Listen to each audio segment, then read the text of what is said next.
さっさと行け。私はお前たちを死なせるわけにはいかないんだ。聖絶。離脱しろ。援護する。準備はいいな。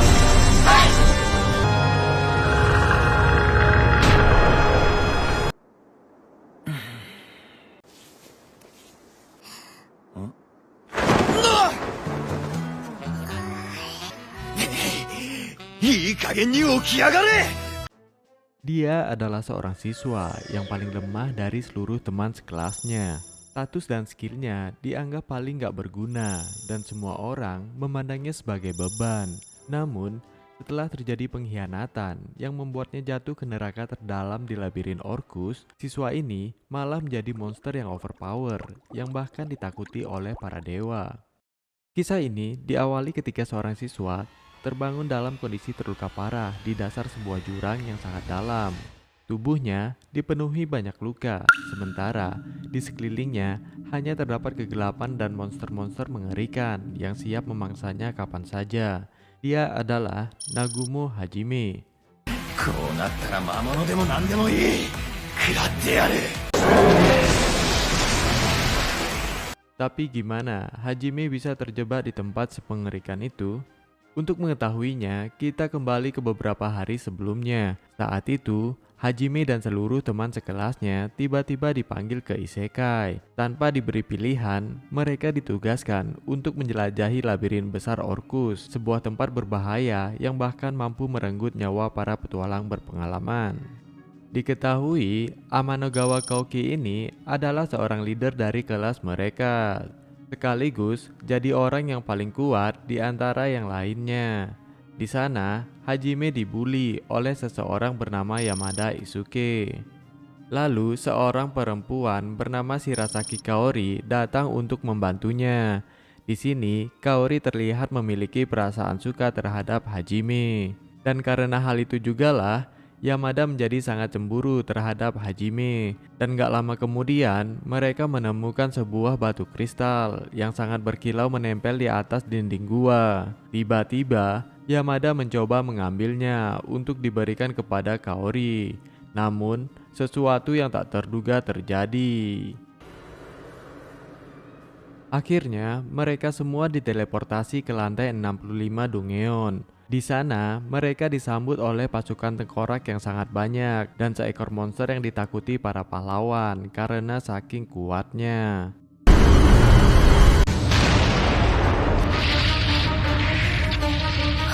Meski memiliki skill paling gak guna, tapi Hajime tetap memberanikan diri untuk melindungi Kaori dari serangan Behemoth. Meski Hajime sebenarnya sangat takut, ia memberanikan dirinya untuk menahan sang Behemoth untuk sesaat. Lalu, Hajime meminta pada Komandan Melt untuk segera membawa Kaori menjauh dari sana. Setelah mereka berada di tempat yang aman, Hajime diminta untuk segera menjauh sekuat tenaga, sedangkan Komandan Melt dan yang lainnya akan menyerang sang Behemoth supaya Hajime bisa kabur.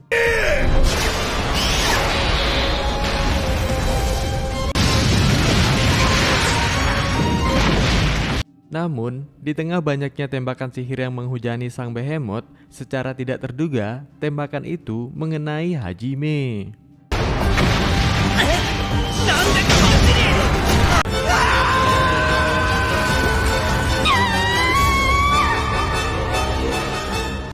Hingga akhirnya, Hajime sekarang berada di lantai terdalam Dungeon. Di sana, ia melihat seekor kelinci. Ia mengira kelinci itu adalah monster kelinci biasa.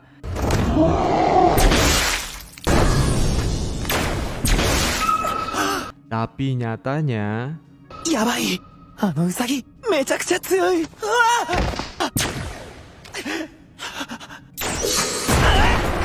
Namun, serangannya tiba-tiba terhenti karena melihat kemunculan seekor monster beruang yang lebih kuat darinya. Kelinci itu pun kabur meninggalkan mereka. Namun sayangnya, tak butuh waktu lama bagi sang beruang untuk menghabisi monster kelinci tersebut. Melihat kejadian itu, Hajime langsung berteriak ketakutan.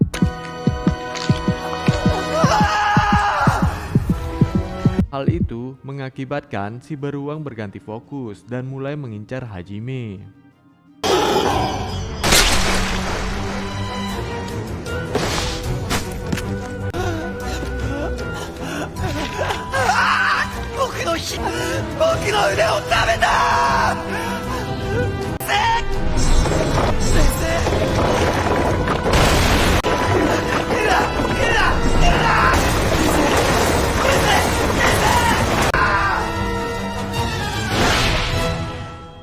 Setelah cukup banyak menggunakan skill transformasinya untuk kabur, akhirnya Hajime berhasil masuk jauh ke dalam tanah meski lengan kirinya hilang dimakan monster beruang tersebut.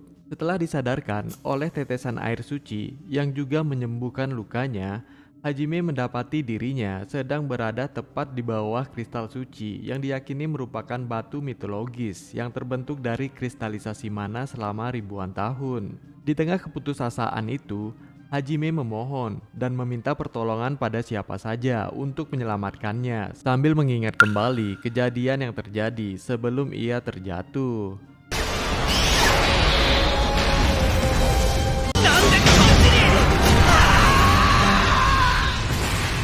Pada akhirnya, Hajime mengingat tembakan sihir yang berlangsung saat itu.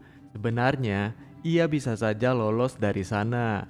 Namun, karena salah satu tembakan sihir ada yang disengaja diarahkan kepadanya, ia pun akhirnya terjatuh ke dalam Dungeon. Dan di saat yang bersamaan, ia juga sempat merasakan bahwa ada hawa ingin membunuh yang berasal dari salah satu temannya. Kini Hajime hanya bisa menahan rasa sakit, lalu memutuskan untuk beristirahat sejenak untuk memulihkan kondisinya. Kita mundur ke 9 hari yang lalu, di mana sebenarnya Shirasake Kaori sudah sempat merasakan sebuah firasat buruk karena penglihatan masa depannya. Meski Hajime sempat diminta untuk tidak pergi ke Dungeon, namun karena tekadnya sebagai seorang lelaki, Hajime tetap nekat dan hanya meminta Kaori yang seorang pendeta untuk menyembuhkannya apabila dia terluka nanti. Tanpa pikir panjang, Kaori langsung menerima permintaan Hajime. Kini, Hajime yang sedang putus asa akhirnya menaruh rasa benci pada semua teman-teman sekelasnya yang dianggap sebagai pengkhianat. Hajime yang gak ingin mati begitu aja di sana memutuskan untuk tetap bertahan hidup dan kembali untuk membalaskan dendamnya, dan ia juga bersumpah akan menganggap semua orang yang menghalanginya adalah musuhnya. Sebagai langkah awal untuk bertahan hidup, Hajime menggunakan tetesan air kristal suci untuk meningkatkan kemampuannya, lalu mengalahkan monster serigala menggunakan skill sinergisnya. Hajime yang sudah kelaparan langsung memakan daging monster serigala tersebut. Namun, sesaat setelah memakan daging monster tersebut, Hajime merasakan kesakitan yang luar biasa pada tubuhnya. Kini, sel darah Hajime sudah bercampur dengan sel darah monster yang membuat Hajime mengalami sebuah transformasi. Anehnya, Hajime merasa tubuhnya saat ini menjadi sangat kuat. Setelah melihat wujudnya yang berubah total, Hajime segera melihat status skill miliknya. Ia terkejut. Kemampuannya meningkat secara drastis, ditambah dengan mendapatkan skill manipulasi mana dan skill petir dari monster serigala tersebut. Berkat kekuatan yang baru saja dimilikinya, kini Hajime gak perlu lagi makan daging monster secara mentah. Selanjutnya, Hajime menginginkan sebuah senjata. Berkat skill sinergisnya, Hajime mampu mengetahui nama-nama dan jenis bebatuan di sekitarnya untuk dijadikan bahan pembuatan senjata. Hajime memilih batu taur yang diketahui sangat keras dan batu ledak yang bisa terbakar dengan sangat mudah. Setelah mendapatkan senjatanya, Hajime langsung melakukan uji coba. Ia menggabungkan kekuatan tembakannya dengan kekuatan petir miliknya. Akibatnya, monster kelinci yang sebelumnya sangat kuat, kini dapat dengan mudah dikalahkan Hajime. Kemudian, Hajime segera menyantap daging kelinci tersebut untuk mendapatkan kekuatannya. Sekarang, Hajime telah memiliki skill langkah cepat yang membuatnya bisa berteleportasi secara instan, dan skill aerodinamik yang membuatnya bisa melompat di udara. Hajime yang merasa kekuatannya udah overpower, tanpa ragu pergi menemui si monster beruang untuk membalaskan dendam karena telah memakan lengan kirinya. クリキンしまった。みんな注目してくれよ。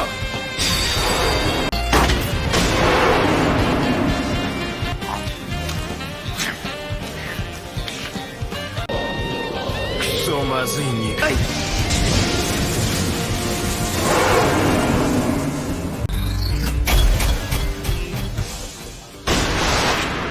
必ず殺す。 Beberapa hari kemudian, Hajime yang merasa levelnya tidak meningkat setelah mengalahkan monster-monster di lantai Dungeon tempat ia berada sekarang, ia pun memutuskan untuk pergi ke lantai yang lebih dalam. Dalam perjalanannya, Hajime yang kesulitan melihat dalam gelap menyalakan lampu Strong King jadul miliknya. Setelah beberapa saat dinyalakan, ia dibuat kaget dengan keberadaan tokek raksasa yang memiliki skill pembantuan.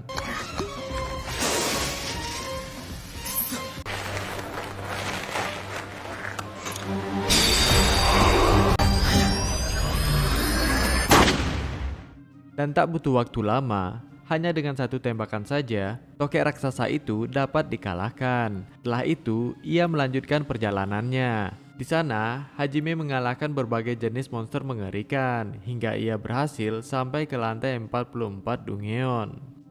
Di saat yang sama, rombongan Komandan Melt yang berhasil melarikan diri, sedang memberikan laporan kepada Raja Elhead bahwa sebelumnya mereka terjebak dan diteleportasi paksa ke Dungeon paling bawah tempat Behemoth berada. Mereka juga melaporkan telah kehilangan salah satu pahlawan dari dunia lain. Mendengar hal itu, sang raja menyuruh Komandan Melt untuk tidak membahas hal itu lagi. Dengan kata lain, kerajaan tidak akan memberikan bantuan untuk mencari Hajime. Dan kini, Kaori yang tak berhasil menepati janjinya kepada Hajime hanya bisa terbaring tak sadarkan diri. Di sisi lain, Hajime yang tak mengetahui seberapa dalam dirinya di Dungeon itu tiba-tiba menemukan sebuah pintu misterius.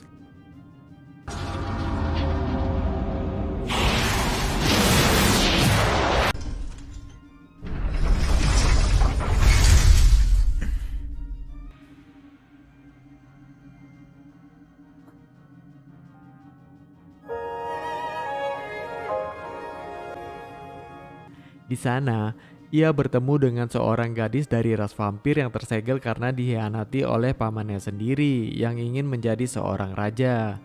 Dan karena kekuatannya abadi, pamannya memerintahkan untuk menyegelnya. Mengetahui hal tersebut, Hajime yang memiliki pengalaman menyakitkan karena dikhianati, akhirnya melangkah menolongnya dan memberikannya nama Yue.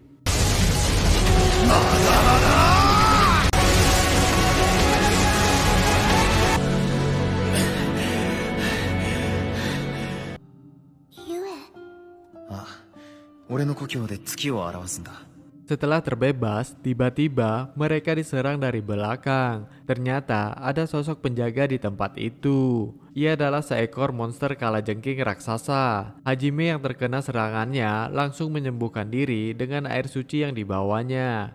Lalu Hajime langsung berbalik menyerang kalajengking raksasa tersebut. Yue yang melihat Hajime dalam kesulitan akhirnya memutuskan untuk membantunya. Ia mulai menghisap darah Hajime untuk meningkatkan kekuatannya. Saat itu juga Yue langsung mengeluarkan kekuatan miliknya.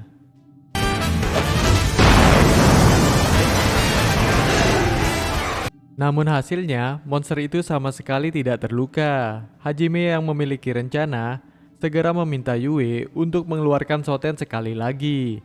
Namun karena udah lama gak gunain kekuatannya, Yue bilang dia cuma bisa ngeluarin Shoten berukuran kecil saja. Hal tersebut gak jadi masalah buat Hajime.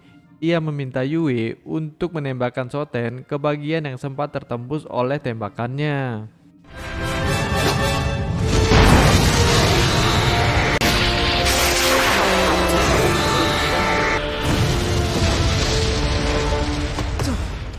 Setelah Hajime mengalahkan monster kalajengking itu, Hajime lalu bertanya kepada Yue, posisi mereka saat ini berada di lantai keberapa. Namun Yue nggak tahu. Yang ia ketahui hanya pernah mendengar bahwa labirin ini dibuat oleh seorang pengkhianat. Ceritanya, di zaman para dewa dahulu, tangan kanan dewa melakukan pengkhianatan. Mereka dianggap sebagai kelompok yang bertujuan untuk menghancurkan dunia. Namun, karena gagal, akhirnya mereka semua kabur dengan cara membuat labirin dan bersembunyi di labirin terdalam.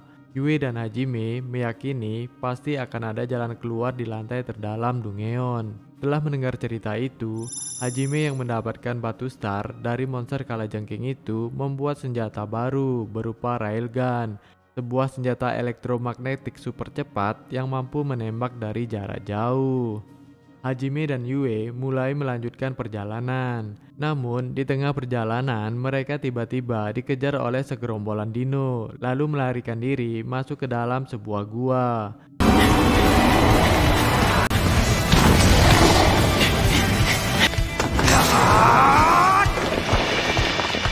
Namun, setibanya di dalam gua, Yue tiba-tiba menyerang Hajime. の玉か。 Ternyata, Yue dikendalikan oleh seorang monster. Dan di saat terdesak, Hajime tanpa ragu mengarahkan tembakan kepada Yue. Setelah berhasil mengalahkan monster itu, Yue yang masih kaget karena si Hajime benar-benar nembakin tembakan ke arahnya tanpa ragu sedikit pun. Yue yang kesal langsung memukulnya habis-habisan. Akhirnya mereka memutuskan untuk beristirahat. Hajime sangat terkejut karena Yue nggak merasa lapar meski udah tersegel selama 300 tahun. Ternyata Yue nggak merasa lapar karena ia sudah menyedot darah Hajime yang membuatnya kini ketagihan.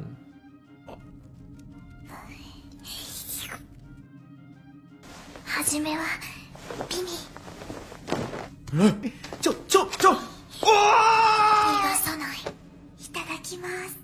Setelah Yue puas menyedot darah Hajime, mereka melanjutkan perjalanan menuju dasar Dungeon. Perjalanannya sungguh berliku sampai Hajime harus membuat peta agar tidak tersesat. Akhirnya mereka tiba di lantai 100 Dungeon. Di sana mereka menemukan sebuah pintu raksasa. Tiba-tiba muncul sebuah portal besar yang membangkitkan monster naga berkepala 6.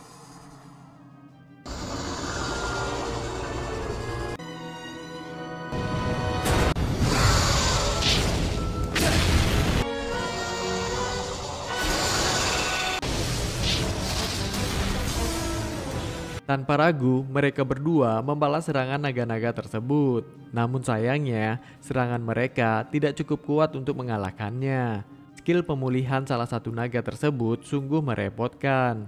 Luka-luka akibat serangan sebelumnya dapat dengan cepat dipulihkan. Melihat hal itu, Hajime dan Yue berniat memfokuskan serangan mereka ke naga putih terlebih dahulu.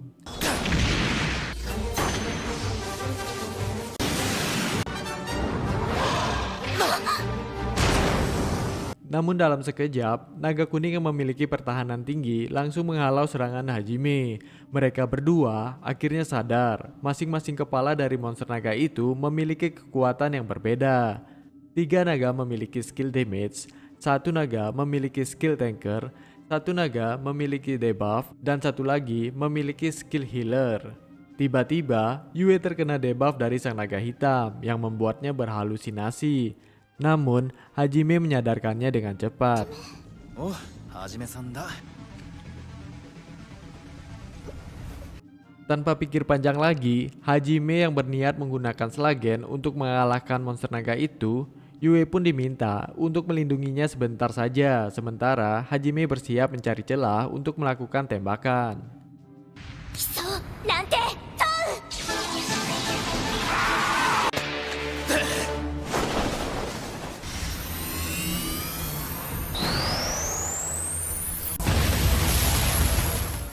Namun sepertinya serangannya yang kuat itu hanya cukup untuk mengurangi darah naga-naga tersebut. Tapi serangannya nggak berhenti sampai di sana aja. Yue ternyata telah bersiap dengan sebuah sihir tingkat tinggi yang disebut Tensaku. Serangan tersebut dapat mengakibatkan monster itu kehilangan hampir seluruh semua kepalanya. Kini yang tersisa hanya naga putih. Yue yang kehabisan tenaga menjadi incaran selanjutnya. Melihat hal itu, Hajime tidak akan membiarkannya begitu saja. Namun, serangan itu membuatnya tidak sadarkan diri dan akhirnya tumbang. Yue yang tak ingin Hajime terkena serangan lagi memutuskan memindahkannya ke tempat yang aman dengan sisa kekuatannya.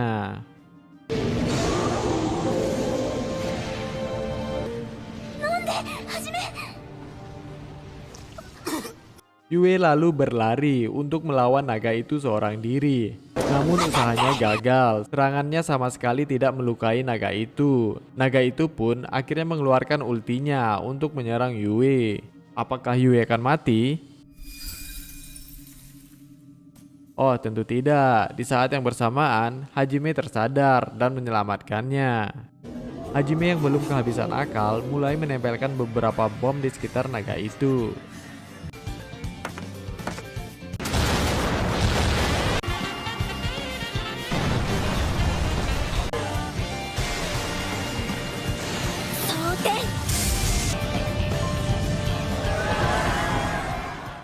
Setelah mengalami banyak kesulitan, pada akhirnya Hajime dan Yue bisa mengalahkan seluruh monster naga berkepala 6 tersebut. Akhirnya, pintu menuju tempat sang pengkhianat bersembunyi telah terbuka.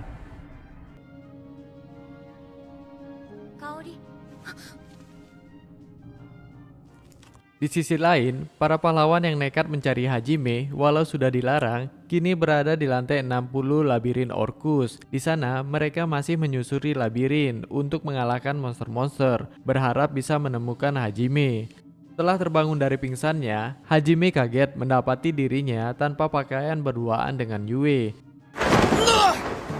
Yue pun mengaku bahwa dirinya membantunya membersihkan badan Hajime yang kotor akibat pertarungan. Setelah kejadian itu, mereka kembali melanjutkan penjelajahan. Tak lama kemudian, mereka menemukan sebuah rumah besar. Saat memeriksa bagian dalamnya, mereka menemukan perpustakaan dan sebuah ruang kerja yang tersegel. Mereka mencoba untuk membukanya, tapi semuanya gagal. Karena nggak mau membuang waktu, mereka memutuskan untuk menjelajahi bagian lain dari rumah tersebut. Sampai akhirnya mereka tiba di sebuah ruangan yang sangat sunyi. Di tengah ruangan itu terdapat sebuah tengkorak manusia, seolah-olah sedang menunggu seseorang. Di sana juga terdapat sebuah lingkaran sihir kuno. Tanpa ragu, Hajime langsung melangkah dan mengaktifkan lingkaran sihir tersebut. Tiba-tiba muncul roh dari tengkorak itu. Sosok tersebut memperkenalkan dirinya sebagai Oscar Orcus, pendiri labirin Orcus. Karena Hajime berhasil menaklukkan seluruh ujian di Dungeon dan mencapai lantai ke-100, Oscar mengakui Hajime sebagai penerus yang layak. Lalu dia memberikan seluruh kekuatannya kepada Hajime. Oscar berharap Hajime tidak menggunakan kekuatannya untuk berbuat jahat. Di sana, Hajime juga melihat berbagai kenangan milik Oscar. Dari situlah dia mengetahui fakta yang selama ini disembunyikan dunia. Ternyata Oscar bukanlah pengkhianat ataupun orang jahat seperti yang selama ini dipercaya banyak orang. Sebaliknya, dia adalah seorang pejuang yang berjuang demi kebebasan umat manusia. Hajime juga mendapatkan salah satu sihir kuno yang sangat langka, yaitu sihir penciptaan. Setelah itu, Hajime menguburkan tengkorak Oscar dengan layak. Lalu Hajime kembali mencari jalan untuk keluar dari Dungeon. Di perpustakaan yang sebelumnya tersegel, ia menemukan sebuah arsip yang dibuat oleh Oscar. Dari catatan itu, Hajime mengetahui kalau ternyata lingkaran sihir sebelumnya merupakan sebuah portal yang juga terhubung dengan portal yang ada di permukaan. Untuk menghubungkan portal tersebut, Hajime memerlukan sebuah cincin Orcus. Untung saja sebelum menguburkan Oscar, Hajime sempat mengambil cincin pada jari Oscar, yang ternyata itu adalah cincin yang dimaksud pada arsip tersebut.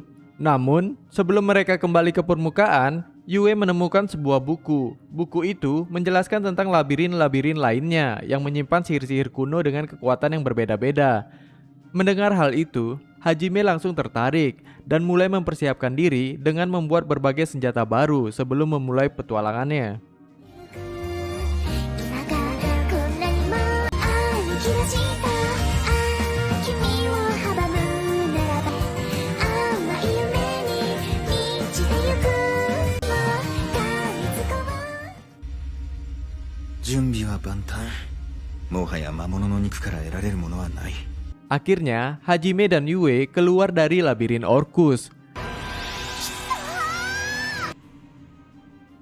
よっしゃー Tapi ternyata mereka telah ditunggu oleh seorang manusia setengah hewan yang bernama Sia yang telah lama menunggu mereka. Sia bertujuan untuk meminta pertolongan kepada Hajime untuk melawan para monster yang ingin menghabisi ras mereka. Sia sendiri memiliki kemampuan unik untuk melihat masa depan. Dia mengetahui bahwa seseorang akan keluar dari lembah mematikan itu dan menjadi harapan bagi kaumnya. Walaupun di lembah mengerikan itu terdapat dino berkepala dua yang selalu mengejarnya tanpa henti, sayangnya Hajime sama sekali tidak tertarik membantu Sia. Dia hanya fokus pada tujuannya sendiri dan gak ingin terlibat dalam masalah orang lain. Namun semuanya berubah ketika Sia mengatakan bahwa dia mengetahui tujuan perjalanan Hajime selanjutnya. Bahkan dia menawarkan bantuan untuk melewati hutan pohon besar di lautan Haltina. Menurutnya, ketika melewati hutan pohon besar di lautan Haltina, indera mereka tidak akan berfungsi dengan normal dan akan membuatnya tersesat. Akhirnya, mereka pergi menuju kawanan manusia setengah hewan yang sedang bersembunyi di dalam hutan untuk menyelamatkan diri dari incaran para monster. ってこい残念ウサギ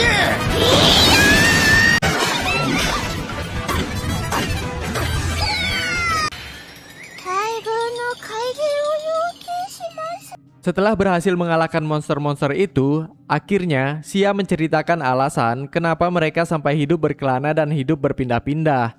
Ternyata mereka diusir dari desanya karena takut akan keberadaan Sia yang memiliki kekuatan sihir. Demi untuk melindungi Sia, ayahnya dan suku Haulia memilih meninggalkan kampung halaman mereka. Padahal mereka tidak memiliki kemampuan sihir maupun kekuatan untuk bertarung.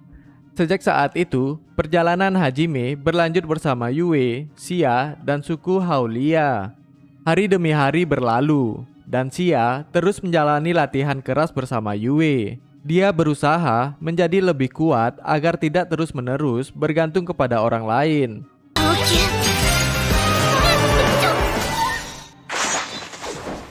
私の勝ち Hasilnya pun mulai terlihat ketika dia berhasil melukai Yue.